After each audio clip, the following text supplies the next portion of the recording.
ദേവദാരുവിൻ്റെ പുതിയൊരു അധ്യായത്തിലേക്ക് ഏവർക്കും സ്വാഗതം. കർക്കിടകം ഇങ്ങ് വന്നെത്തി. ഇനി ഏകദേശം ഒരു 4-5 ദിവസം മാത്രമേ ഉള്ളൂ കർക്കിടകത്തിന്.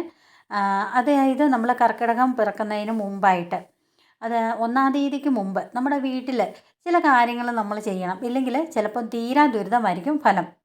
ഇത്തവണ ജൂലൈ 17-നാണ് കർക്കിടക മാസം അഥവാ രാമായണ മാസം ആരംഭിക്കുന്നത്. ഇത് ഈ മാസം ദുരിതപൂർണമായ മാസമായിട്ടാണ് കണക്കാക്കുന്നത്. എന്തെന്നാൽ ഈ മാസം പൂജാവിധി കർമ്മങ്ങൾക്ക് പ്രാധാന്യം കൊടുക്കുന്നതും ഒരു ഇതൊരു പഞ്ഞമാസമാണെന്നൊക്കെയാണ് പറയാറ്. ശുഭകാര്യങ്ങൾക്ക് നല്ലതല്ലാത്ത കാലം. അതിനാൽ തന്നെ ഈ മാസം രാമായണ പാരായണവും ഗണപതി ഹോമവും മറ്റുമായിട്ട് നമ്മൾ ക്ഷേത്രങ്ങളിലും വീടുകളിലുമൊക്കെ കഷ്ടകാലത്തെ തരണം ചെയ്യാനായിട്ട് എല്ലാവരും ശ്രമിക്കും.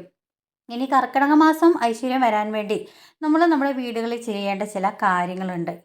ആദ്യം നാം ചെയ്യേണ്ടത്, വീട്ടിൽ തുളസിയോ ഉണ്ടെങ്കിൽ അത് മുരടിച്ച് നിൽക്കുകയാണെങ്കിൽ, അല്ലെങ്കിൽ എന്തെങ്കിലും അതിന് കേടുപാടുകൾ സംഭവിച്ചിട്ടുണ്ടെങ്കിൽ കർക്കിടക മാസത്തിന് മുൻപ് തന്നെ ഇത് മാറ്റി അവിടെ പുതിയൊരു തൈ വയ്ക്കണം.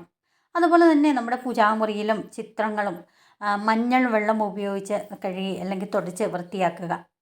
പൂജാമുറിയിലെ മങ്ങിപ്പോയതും കീറിയതുമായ അല്ലെങ്കിൽ പൊട്ടിയതുമായ ഫോട്ടോകളോ ചിത്രങ്ങളോ ഒക്കെ ഉണ്ടെങ്കിൽ എല്ലാം തന്നെ മാറ്റി പുതിയത് വയ്ക്കുക. അതുപോലെ തന്നെ നമ്മുടെ പ്രധാനപ്പെട്ട നമ്മുടെ അടുക്കളയിൽ പൊട്ടിയതും കേടായതുമായ പാത്രങ്ങളും പഴകിയ ആഹാര പദാർത്ഥങ്ങളുമൊക്കെ എടുത്തു മാറ്റി അവിടെ വൃത്തിയാക്കുക.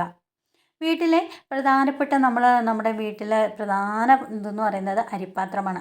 അത് ആ വിലപ്പെട്ട സാധനങ്ങൾ സൂക്ഷിക്കുന്ന അലമാര, ഈ അരിപ്പാത്രവുമൊക്കെ നല്ലപോലെ വൃത്തിയാക്കാനായിട്ട് ശ്രമിക്കുക. വീട്ടിലെ കന്നിമൂല വൃത്തിയാക്കണം. ഇത് വളരെയധികം പ്രാധാന്യമുള്ളൊരു കാര്യമാണ്. ഊർജ്ജപ്രഭാവമുള്ള ഒരു ദിക്കായിട്ടാണ് ഈ തെക്ക് പടിഞ്ഞാറെ കന്നിമൂല എന്ന് പറയുന്ന ആ സ്ഥലം അറിയപ്പെടുന്നത്.